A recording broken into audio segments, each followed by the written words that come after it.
personal mastery. Who gets to say who is a master of anything? We see people declared as master hypnotists or NLP master practitioners. Somebody might say that, oh, John's mastered the guitar, but what does it really mean?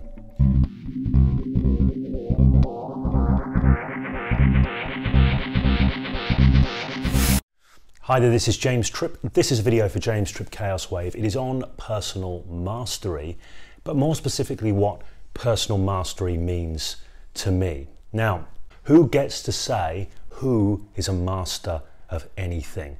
We see people declared as master hypnotists or NLP master practitioners. Somebody might say that, oh, John's mastered the guitar, but what does it really mean? Well, the truth is there's no objective standards for mastery. You look at somebody and you get to decide whether you think they're a master of something or not. It is a value judgment, it's a subjective judgment. So all I can really share with you when I talk about personal mastery is what personal mastery means to me. Now,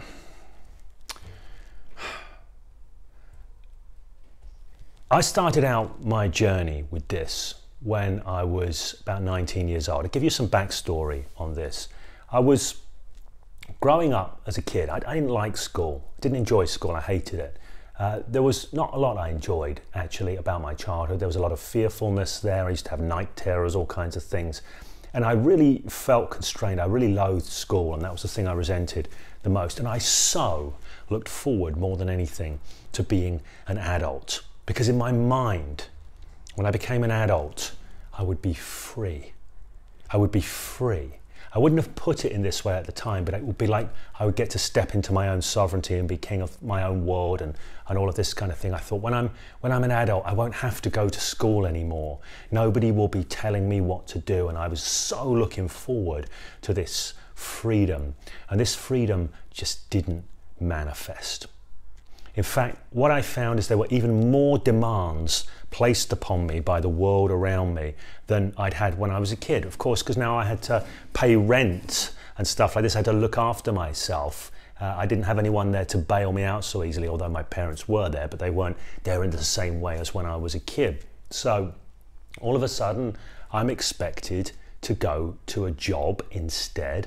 And unlike school, where as much as I hated it, I kind of bedded in with a group of friends, now I had to be meeting new people all the time, dealing with an ever-changing world rather than a world that stayed the same. And frankly, I felt in over my head. I had huge amounts of social anxiety. I started drinking a lot, self-medicating with various other substances to get through, because my fear that had always been bubbling under the surface as a kid really came out front and center. And I got really pretty desperate.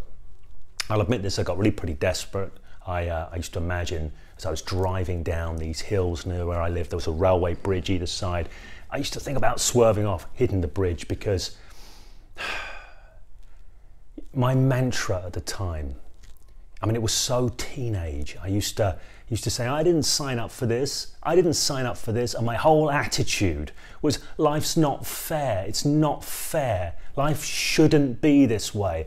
I was in a total argument with reality, and I was in a complete 100% whiny victim position. Now, I say that now, that sounds harsh. Maybe it is harsh. I do have compassion for myself back then, because obviously I know what it's like to be lost and feel like the world is on top of you. But that's how it felt. I felt like I had no power in life. No power. Everything else was pulling my strings. And it was horrible. So, I continued to self-medicate with various substances, and the cumulative effect of that didn't make things better, it made things worse. I had to come down from various things that I've been using to help me, and I was drinking, and I slowly kind of went off the rails psychologically. And it all kind of culminated in a moment where I fled my place of work, because I was feeling overwhelmed and like out of control, and I can't even describe it. I went round to my girlfriend's house, and she was very, very worried. She took me to the GPs, to the doctors, and in the waiting room, a little kid came up to me and touched me on the knee and I freaked out, like, you know, like almost like you remember Tom and Jerry, and the woman of the house jumps up on the chair screaming when the mouse comes on. It was like that. Suffice it to say, I jumped the queue at the GP's and they took me in, and I got signed off work, put on some sort of medication, which I didn't take, but that's a different story. Yeah, and I found myself signed off work, and I found myself with the gift that I had been looking for, the world off my back. That's all I'd wanted, the world off my back. It's like I'd been recognized and seen as weak and vulnerable, and the world had to leave me alone for a bit and give me space, like the delicate flower that I was. But there was a problem with that. And the problem was I'd only been signed off for 2 weeks. I was signed off work for 2 weeks, 2 weeks only. The world was going to be off my back for 2 weeks, and then I was going to have to get back into it. So I was out driving and I was pondering this, and it's like I saw this fork in the road ahead of me. I thought, if I continue on this path, I'm going to end up doing myself in at some point, although I'm not sure I really had the courage to do that, I don't know.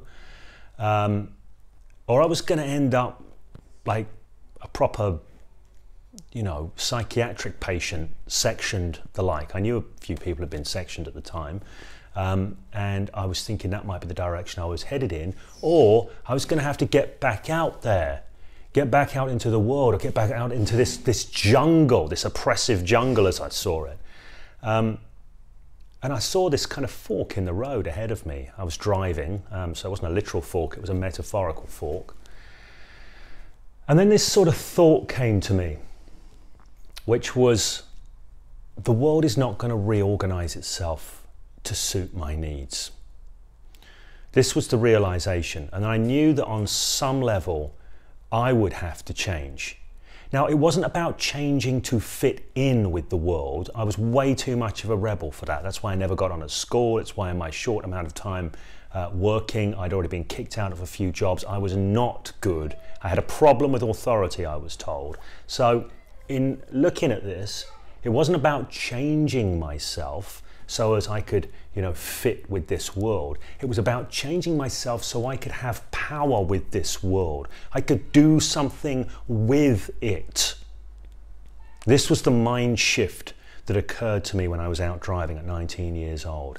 How can I transform myself so I can better work with the world? These days I would talk about creating with the world, creating with my circumstances, standing in a place of choice, standing in a place of personal power, being able to coordinate towards an outcome, coordinate effectively. There's a lot of different ways I talk about it because I've spent a long time carving this path, cutting out this path through the jungle of personal mastery of what it means to me.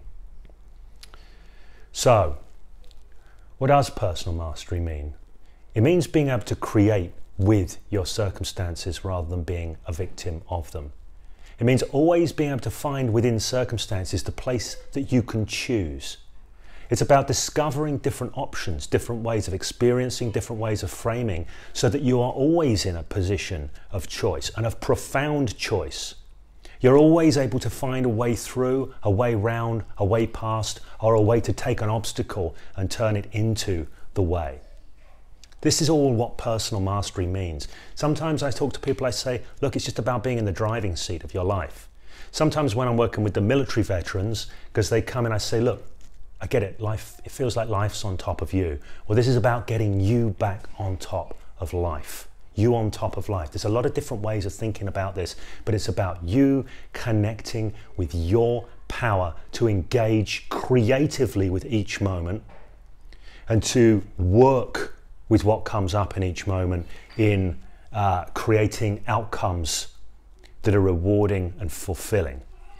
Now, if you look at this as a skill, look at this as a game, we can develop any game that we lean into, that we spend time with. You know, I play guitar, so sometimes I decide I'm going to spend time, I'm going to carve out time, spend it developing my guitar game.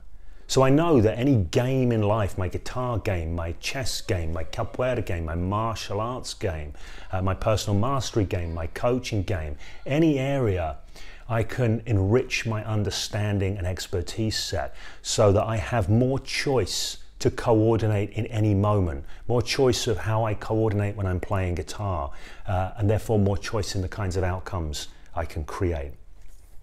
So this for me is what personal mastery is. And I'm going to do another video somewhere else on what I call the game frame, because I'm touching on it here. But suffice it to say that the biggest game of all is your life, how you show up, how you engage with the world, how you connect with your power to influence things in positive and useful directions. This is not about fascistic control of circumstances. It's about accepting. You know, this channel's called Chaos Wave. It's accepting that the wave is going to unfold the way it unfolds. Your choices are in how you coordinate yourself, your understandings, your capabilities to surf that wave most effectively.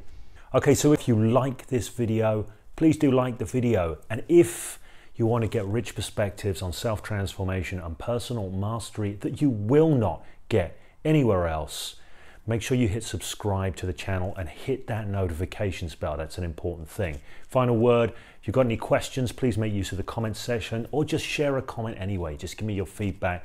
Comments help. Okay, that's it. Until we speak again, keep on creating.